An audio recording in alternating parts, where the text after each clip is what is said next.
Mari kita membuka Filipi pasal 1.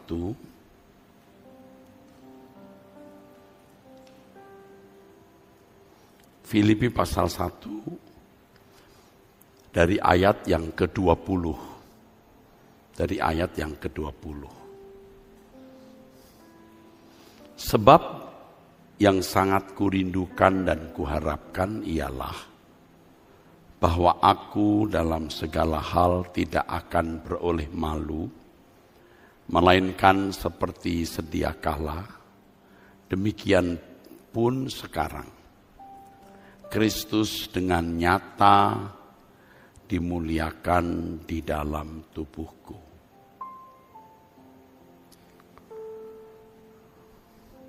Baik oleh hidupku maupun oleh matiku. Karena bagiku hidup adalah Kristus dan mati adalah keuntungan. Tetapi jika aku harus hidup di dunia ini, itu berarti bagiku bekerja memberi buah. Jadi mana yang harus kupilih? Jadi mana yang harus kupilih? Aku didesak dari dua pihak. Aku ingin pergi dan diam bersama-sama dengan Kristus. Itu memang jauh lebih baik. Tetapi lebih perlu untuk tinggal di dunia karena kamu. Oke. Bapak, Ibu, saudaraku sekalian, banyak orang Kristen belum sampai pada tingkat pertaruhan. Belum sampai pada tingkat pertaruhan. Atau dengan kalimat lain yang lebih mudah dimengerti, banyak orang Kristen belum ada di pihak yang jelas. Belum ada di pihak yang jelas. Kalau dalam dunia marketing, belum punya positioning. Belum punya positioning.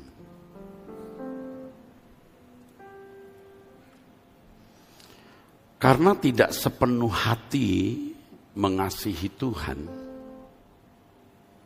Tidak sepenuh hati mengiring Yesus. Tidak sepenuh hati memilih Tuhan, saudara. Ya, memang ini juga ada unsur prosesnya, saudara. Ada unsur proses. Seiring dengan pertumbuhan rohani kita, seiring dengan pertumbuhan iman kita, di mana gaya hidup kita pasti berubah. Pasti makin tidak sama dengan dunia. Sebab pada akhirnya kita harus memilih serupa dengan Yesus atau serupa dengan dunia. Serupa dengan Yesus artinya menjadi seorang yang modelnya Yesus, model anak Allah. Tidak ada model lain yang kita contoh. Tidak ada model lain yang menjadi teladan kita kecuali Yesus. Seiring dengan pertumbuhan iman kita, saudara, gaya hidup kita berubah, cara berpikir kita berubah, makin tidak serupa dengan dunia, makin serupa dengan Yesus, atau makin berkeadaan sebagai anak Allah. Semakin kita bertumbuh, semakin tidak serupa dengan dunia, makin serupa dengan Yesus. Disitulah terjadi pertaruhan.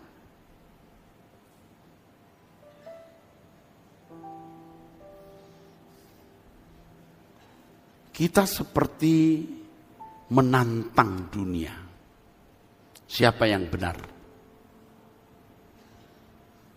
Siapa yang beruntung?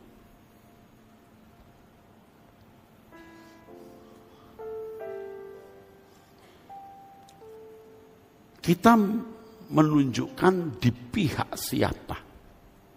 Tadi saya katakan pertaruhan, banyak orang Kristen tidak sampai pada tingkat pertaruhan. Sama dengan tidak jelas di pihak siapa, atau kalau dalam dunia marketing tidak punya positioning. Ya.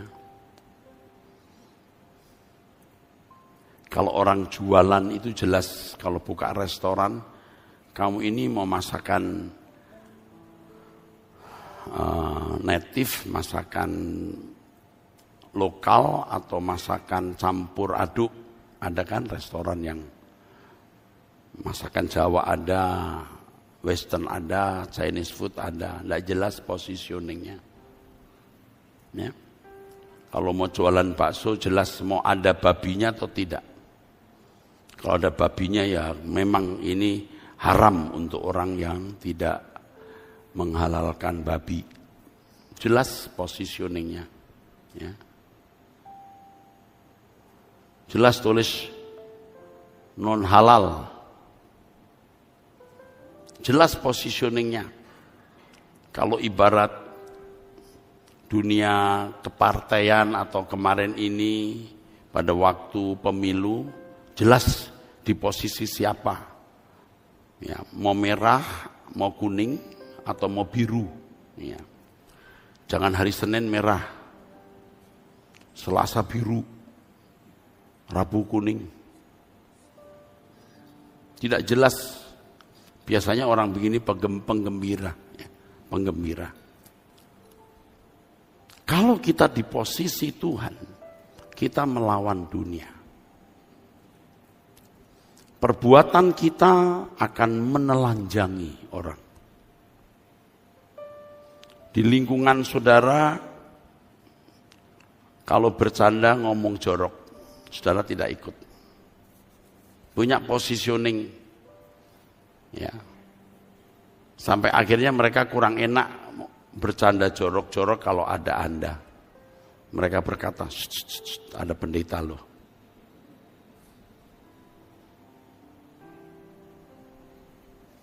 Kalau dulu pulang kantor pergi ke tempat-tempat yang tidak patut, Anda ikut, sekarang tidak ikut. Ditanya, ikut enggak? Enggak. Kenapa sih? Enggak. Anda melakukan yang namanya unjuk perasaan atau demonstrasi secara tidak langsung. Kalau mahasiswa atau siswa di satu kelas, ya, yang lain nyontek, Anda tidak nyontek, Anda menelanjangi praktek nyontek itu.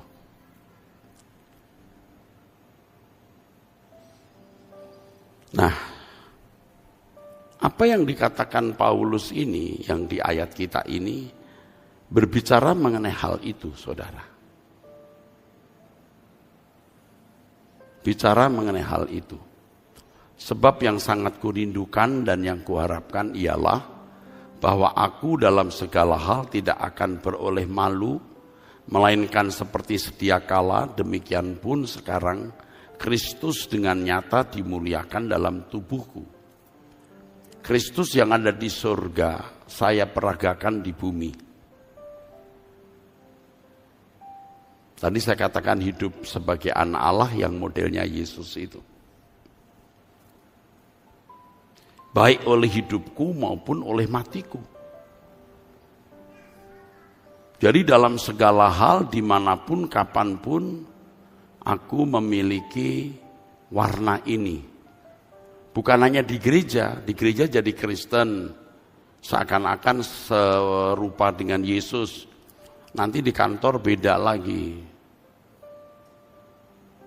Paulus mengatakan di sini, baik oleh hidupku maupun oleh matiku, dimanapun.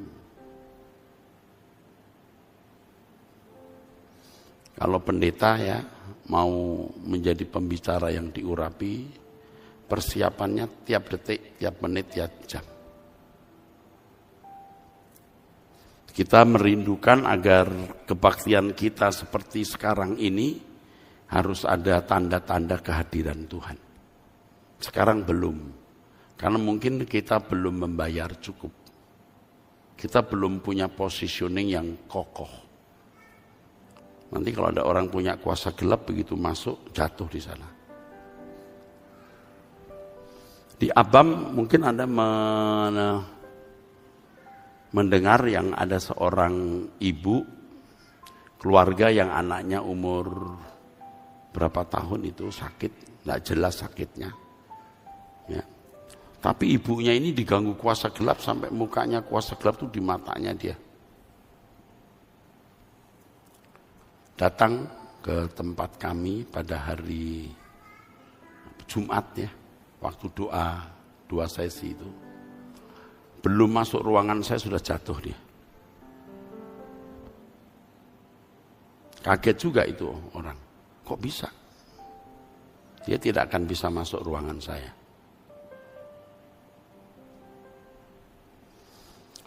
Ada anak indigo dari luar kota, dari luar pulau makan. Itu mau masuk Arta Gading, itu kakinya ditarik, dia tidak boleh masuk. Anak indigo, dia bukan Kristen, tapi sekarang sudah jadi Kristen. Ya. Pelepasan di ruangan kami itu sudah bukan satu, beberapa kali atau bisa dikatakan banyak. Melihat malaikat. Ya. Nah, kita harus punya positioning. Setiap hamba Tuhan hidup harus benar-benar bersih. Jadi persiapan khotbah kita itu sejak kita bangun tidur, besok aku mau khotbah di Citycon. Mulai jaga kesucian dari menit pertama, menit kedua, menit ketiga untuk persiapan pertemuan ini. Dan semua hamba-hamba Tuhan juga harus begitu. Supaya setiap orang yang hadir itu merasakan kehadiran Tuhan. Pak Roy yang tadi WL sebelah kanan ya, sebelah kanan saya ini. Ketua Departemen Musik ya, WL Singer ya. Harus menyampaikan ini, persiapan sebagai worship leader itu dan singer dan pemain musik itu setiap hari, setiap saat. Jadi pujian menyala. Hari ini bagus ya, menyala. Natural, menyala ya, Roh Allah hadir. Dan pasti bisa lebih baik dari sekarang. Positioning, karena kita menjadi hamba Tuhan ya kita memilih. Dan harus berani berkata begini, mau saya ajarin, berat mau. Aku tidak akan pernah berbuat dosa lagi. Aku tidak akan pernah berbuat dosa lagi. Kemungkinan berdosa masih ada. Tapi jangan memberi peluang, aku tidak akan pernah berbuat dosa lagi. Kenapa? Karena kita hamba Tuhan. Kita harus ekstrim-ekstrimnya, itu positioning kita. Itu positioning kita. Aku tidak akan pernah berbuat dosa lagi. Dan ini untuk semua saudara, bukan hanya untuk saya. Saudara mau kemana kalau bukan mati? Lalu setelah mati mau kemana kalau bukan ini?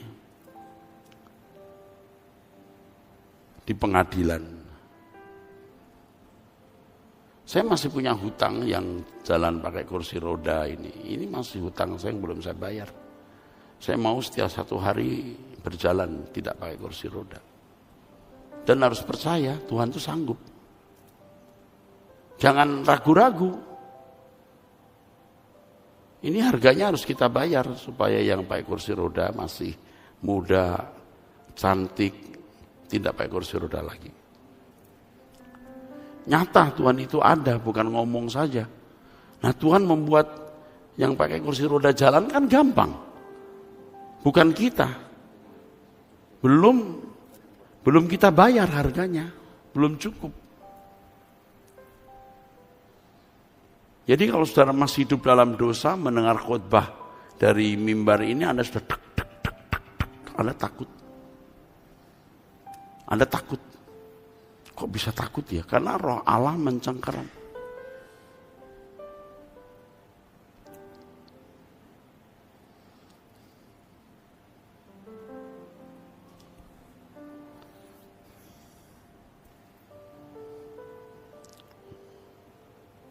Jadi Bapak Ibu saudara sekalian, Kristus harus nyata di dalam hidup kita.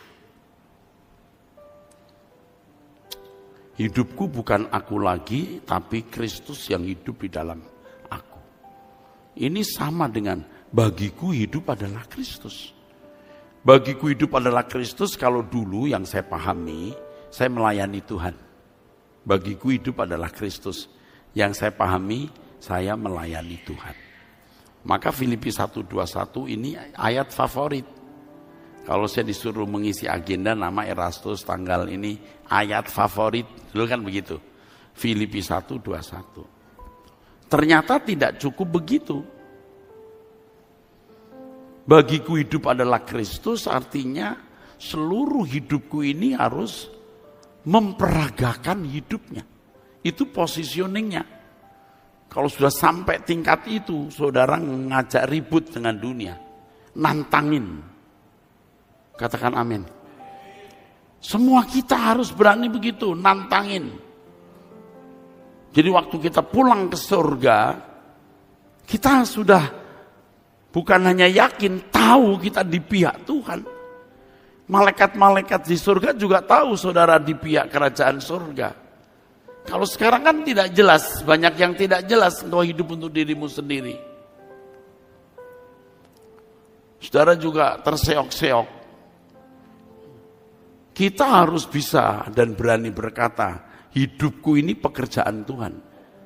Bukan hanya aktivitasku pekerjaan Tuhan, hidupku, tubuh, jiwa, rohku dan seluruh kegiatanku itu pekerjaan Tuhan. Maka kemanapun saudara kita pasti akan memiliki positioning yang jelas. Jadi kalau Alkitab berkata, kamu terang dunia, kota yang terletak di atas bukit mustahil tersembunyi. Mau tidak mau surga kelihatan, itu betul. Ada banyak bukit-bukit di Israel, tapi bukit di mana ada kota Yerusalem itu beda. Bedanya apa? Ada pelita-pelita rumah penduduk. Jadi kalau seorang musafir kemalaman, dia mau mencari tempat di mana ada penduduk, kota Yerusalem kelihatan karena lampunya menyala. Itu maksudnya. Orang harus melihat surga dengan melihat hidup kita. Orang bisa bertanya kepadamu, kamu nyari apa hidup ini sebenarnya? Kamu nyari apa hidup ini? Orang tuh nanya begitu sama saudara. Padahal kita mesti nanya, kamu nyari apa? Karena dianggap kita ini aneh.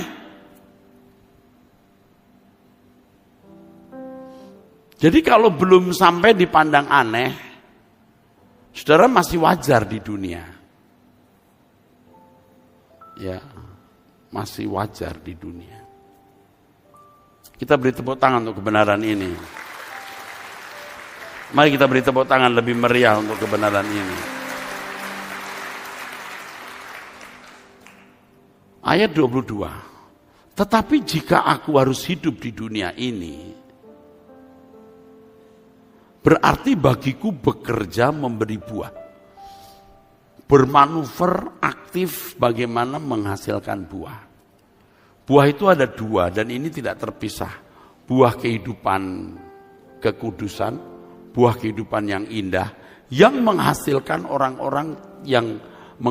orang-orang terbawa untuk memiliki pola hidup yang sama. Kalau hanya menjadi anggota gereja itu belum berbuah. Itu buah membership. Itu buah keanggotaan. Tapi kalau sampai dia melihat surga dan menjadi anggota keluarga kerajaan surga dengan kelakuan yang baik, itu baru. Itu baru. Baru benar. Saya bicara ini bukan sebagai orang yang sudah sempurna, saudara. Belum. Saya lagi ongoing, lagi proses dalam perjalanan dan mengajak saudara. Ya. Jadi mana yang harus kupilih? Aku tidak tahu, artinya bingung sebenarnya. Aku didesak dari dua pihak. Aku ingin pergi dan diam bersama-sama dengan Kristus. Dia sudah sangat yakin dan tahu bahwa dia akan diterima oleh Kristus. Maka dikatakan mati adalah keuntungan. Sebab kematian menjadi jembatan, menjadi tangga untuk masuk kemuliaan. Aku ingin dan diam bersama-sama dengan Kristus. Artinya aku ingin mati. Sama, maksudnya sama. Aku ingin mati. Itu memang jauh lebih baik kalau dilihat dari perspektif kepentingan pribadi. Tetapi lebih perlu untuk tinggal di dunia ini karena kamu. Karena kamu jemaat. Aku harus masih panjang umur. Aku harus masih hidup untuk memberi buah. Buah itu kelakuan yang baik, membawa orang menjadi anggota keluarga kerajaan surga. Orang itu kurang yakin bahwa ikut Tuhan itu menguntungkan. Ibarat orang main lotre, maaf ya, tidak saya suruh main lotre ya. Kalau ada angka 1 sampai 10, saudara mau taruh duit Anda di nomor berapa? Dulu waktu masih kanak-kanak, ya, itu di depan sekolah itu ada yang main gitu ya. Ya saya diberi jajan orang tua, kadang-kadang saya berhenti, padahal itu nggak boleh ya, nggak boleh. Tapi kan orang tua nggak lihat tuh. Saya pilih satu warung ini. Seingat saya ya, saya nggak pernah dapat. Seingat saya. Sehingga saya nggak bisa makan kue. Dulu ada kue namanya ampiang atau apa yang gede begini, keras sekali gitu. Tapi kalau dimasukin susu jadi ngembang gitu. Nah itu makanan kesukaan waktu kita masih SD. Saya masih ingat tuh. Kue apa kayak bakpao. Kayak bakpao tapi keras. Kalau dipegang ini keras, wah keras. Wah itu dulu nggak tahu gimana zaman itu ya. Zaman itu ya. Itu. Nah itu saya suka makan itu. Tapi demi saya taruh ini. Diem masih. Nggak kena. Seingat saya nggak pernah kena deh. Dan kadang-kadang saya bertaruh segitu-segitunya uang yang saya miliki, segitu-segitunya saya taruh. Jadi begitu nggak dapat saya gini. Aduh hari itu nggak jajan saudaraku. Biasanya jajan makan itu bakpiang yang apa namanya saya lupa tuh gede begitu tuh. Keras sekali. Lalu es yang pakai bambu itu. Wah yang begini terus gitu tuh. Es lilin ya. Es lilin. Warnanya macam-macam tuh saudara ya. Oh, jadi kalau saya taruh begitu itu es lilin saya terbang. Bakpiang atau apa tuh terbang. Waduh. Kalau saudara seperti main lotre itu ya. Anda yakin nomor berapa yang keluar? Anda berkata nomor 7 misalnya. Ayo, berani yakin nomor 7? Berani. Seberapa you yakin? Seberapa you yakin ditentukan oleh seberapa banyak kau taruh. Berapa banyak taruhanmu? Kalau Anda yakin nomor 7 keluar, semua yang kau miliki kamu taruh di situ. Tapi kalau Anda punya misalnya 1 juta, Anda tidak yakin itu keluar, Anda cuma taruh 50.000. 1 juta rupiah uangmu, engkau hanya taruh 50.000, engkau hanya taruh 100. Engkau taruh 500 pun baru setengah yakin. Kalau Anda yakin nomor 7 itu yang keluar, Anda taruh 1 juta. Pertanyaannya, Anda yakin Yesus itu Tuhan dan Juru Selamat? Anda yakin Dia akan datang menjadi Raja dari segala Raja? Berapa banyak taruhanmu? Proses lagi. 100%. Harusnya 100%. Harusnya 100%. Tapi selama ini berapa persen?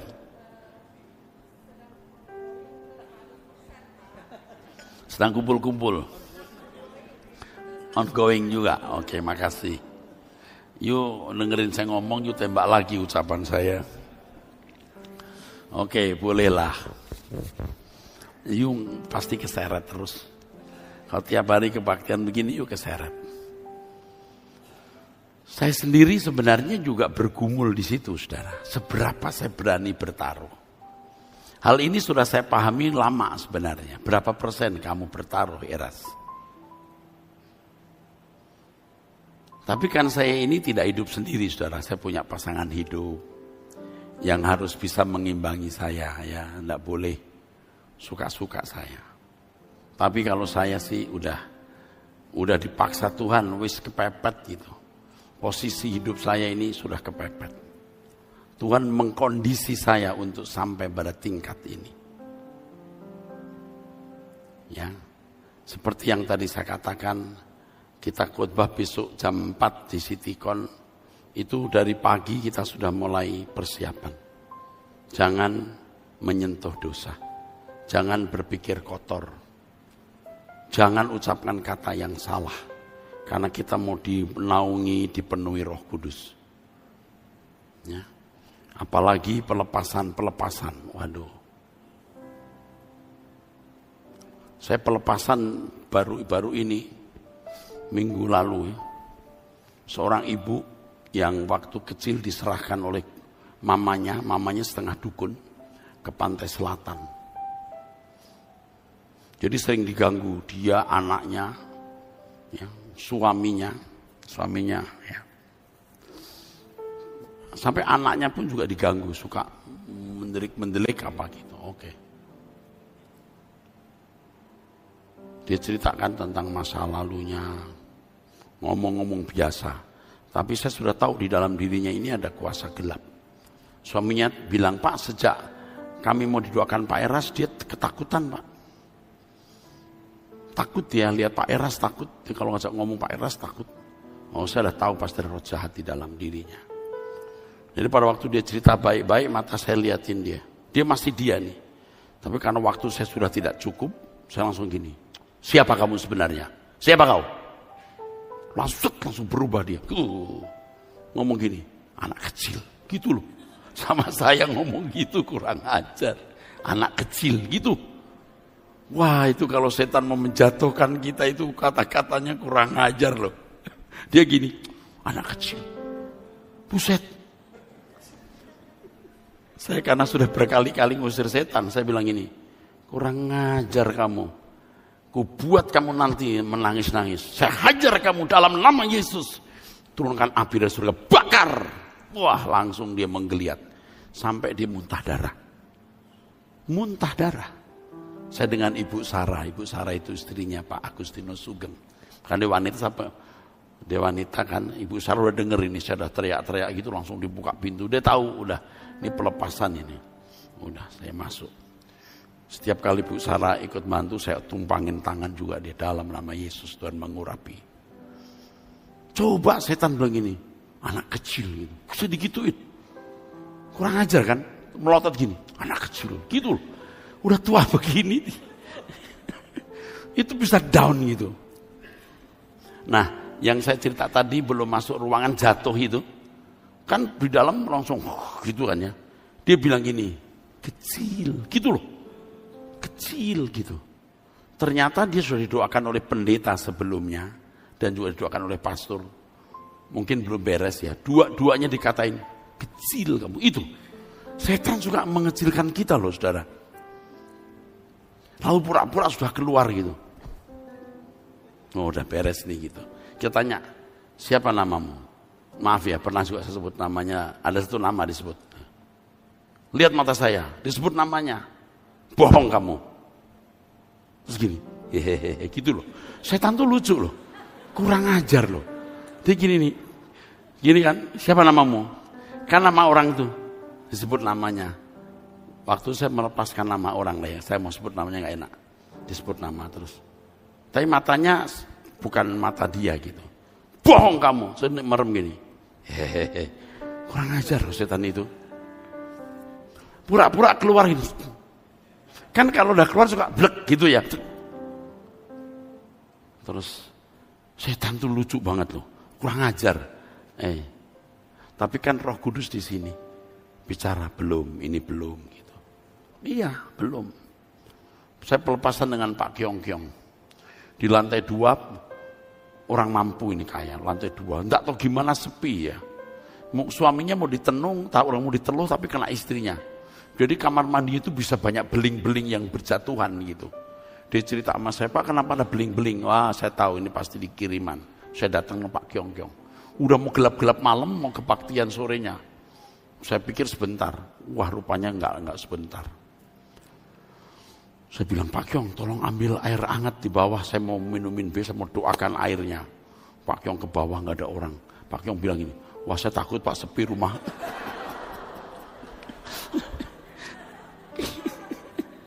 Karena rumahnya besar sepi dia cari air mana ada dispenser gitu.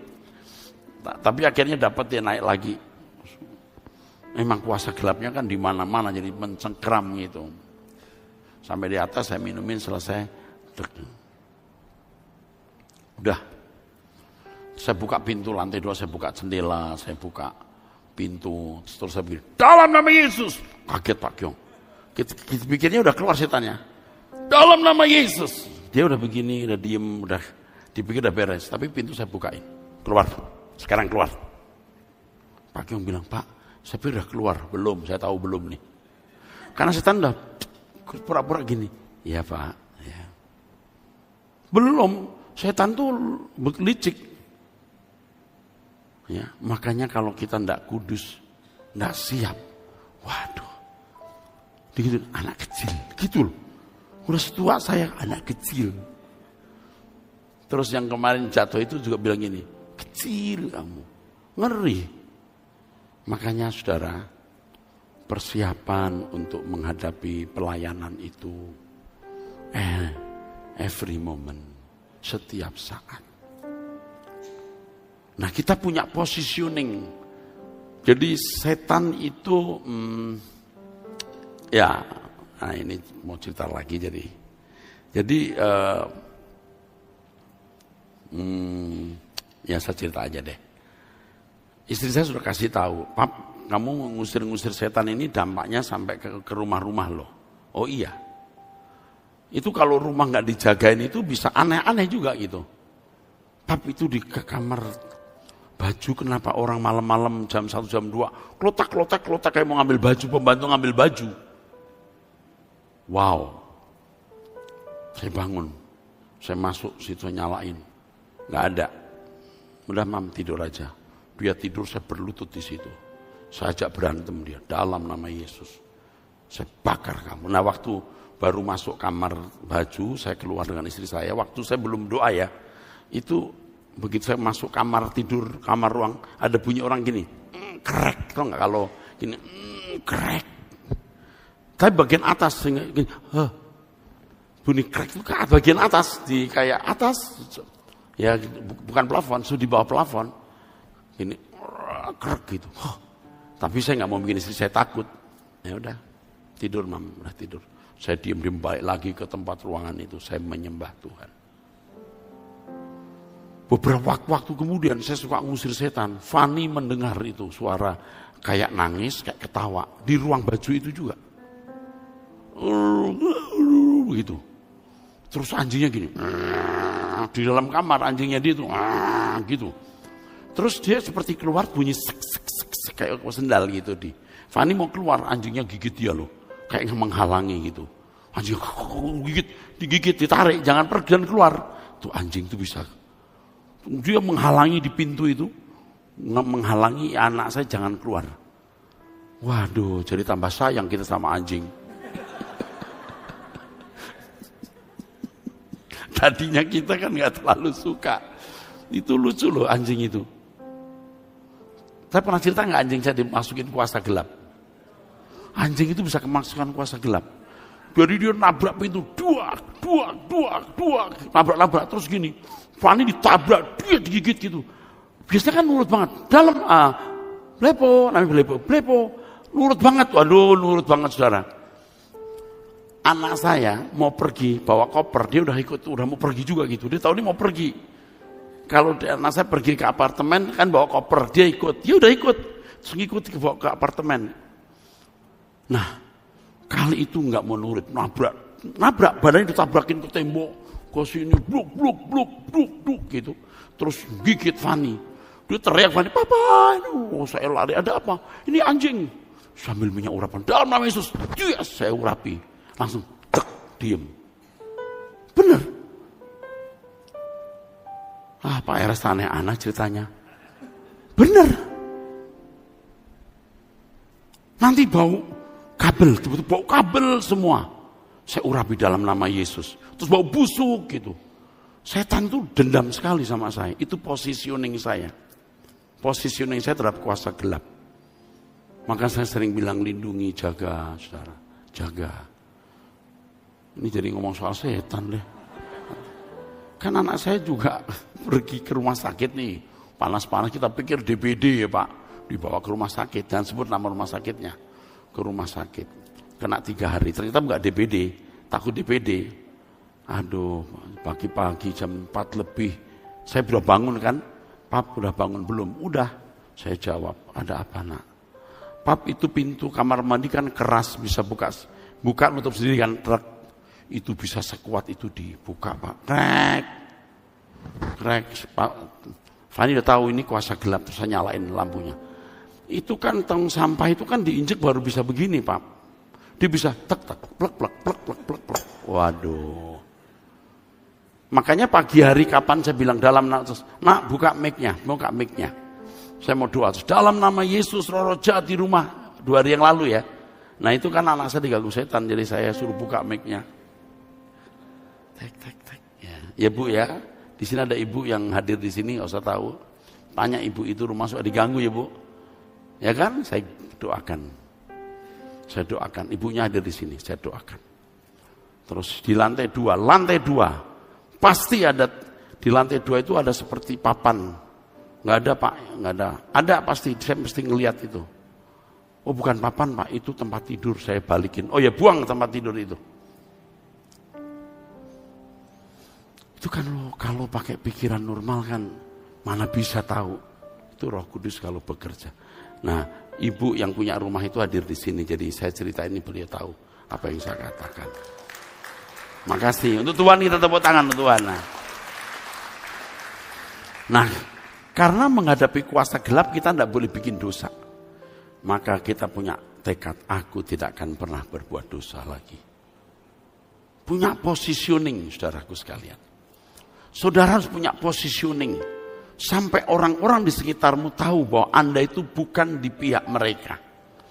Anda tidak bisa bersama mereka lagi. Mereka tidak akan nyaman jalan dengan Anda pun tidak akan nyaman jalan dengan mereka. Amin. Jurusannya beda, saudaraku. Tapi kalau saudara masih bisa tune dengan orang-orang yang tidak takut akan Allah ini, wah, ada yang nggak beres, saudaraku. Ada yang nggak beres. Ayo, ya, saya mengatakan ini, saya khotbah ini, saya juga khotbah untuk diri saya sendiri. Apa yang saya ucapkan nanti akan berbalik ke saya. Saya harus membuktikan apa yang saya katakan, yang saya saksikan ini benar. Saya yakin, saudaraku sekalian. Apa yang saya katakan ini benar. Ada positioning yang harus kita miliki. 1, dalam kesucian. 2, melawan kuasa gelap. Anda kalau ada di positioning seperti ini, Anda tidak akan pergi ke dukun. Anda tidak akan kompromi dengan kuasa gelap. Jangan takut. Jadi kalau nanti ada kuasa gelap di rumah, tidak usah ngundang saya. Saudara usir sendiri dalam nama Yesus. Katakan, hei setan, aku tidak berteman dengan kamu. Ini rumahku, rumah milik Tuhan. Keluar kamu dalam nama Yesus. Harus berani. Amin. Amin. Yang amin jangan manggil saya nanti ya. Harus musir sendiri ya. Bisa dalam nama Yesus, saudaraku sekalian. Positioning kita ini akan membuat kita semakin ekstrim dengan Tuhan. Firman Tuhan mengatakan bahwa di akhir zaman orang jahat bertambah jahat. Orang fasik akan berlaku fasik. Tapi orang kudus akan makin dikuduskan. Kita mau di pihak yang mana? Makin dikuduskan atau makin terang-terangan fasik? Menjadi sahabat Allah atau seteru Allah? Sekutu Allah atau seteru Allah? Saudara harus menunjukkan positioning saudara itu dengan memetakan hidupmu setiap hari. Anda tidak bisa ada di pihak Tuhan tanpa memetakan hidupmu. Seperti dulu kita pulang dari mana gitu, enggak punya peta. Ya. Route map-nya enggak ada. Route map, enggak ada peta perjalanan. Pulang ke rumah ya nanti apalah, lagi menonton, lagi membaca. Kalau mau pergi. Anda mesti punya route map setiap hari. Bangun pagi saya berdoa, saya kerja, pulang kerja ketemu istri, anak makan. Nanti aku mesti baca Alkitab atau pulang kerja ada kebaktian doa, saya harus hadir. Minggu ketemu keluarga karena hari-hari biasa tidak ketemu anak-anak. Nanti jam 4 aku mesti ke Citycon. Roadmap ini harus saudara buat, roadmap peta perjalanan.